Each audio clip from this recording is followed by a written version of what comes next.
So having originally predicted that Calabar would win their 8th straight boys champs title comfortably, the Maverick was getting a little bit jittery after it was circulated that Calabar's Class 3 is very weak compared to the other top contenders. The talk was that Calabar is very strong in Class 1, while their main rivals, Kingston College and to a lesser extent Jamaica College, were more balanced across all classes. That was the word being spread by Calabar. Also, it was Kingston College that impressively won the corporate era boys championship this past weekend. May I tell you, if the Maverick was weak, my prediction would have wobbled.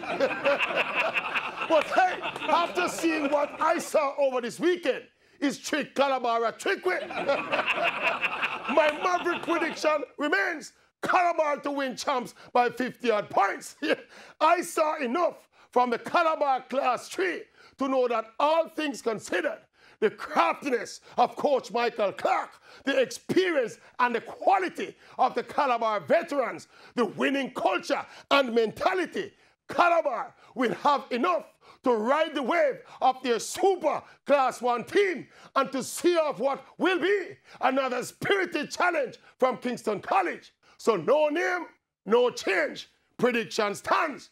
Mortgage your house and sell your car. Set the money on Calabar. You know the Maverick got it locked by 50 points. It will be Ramalak.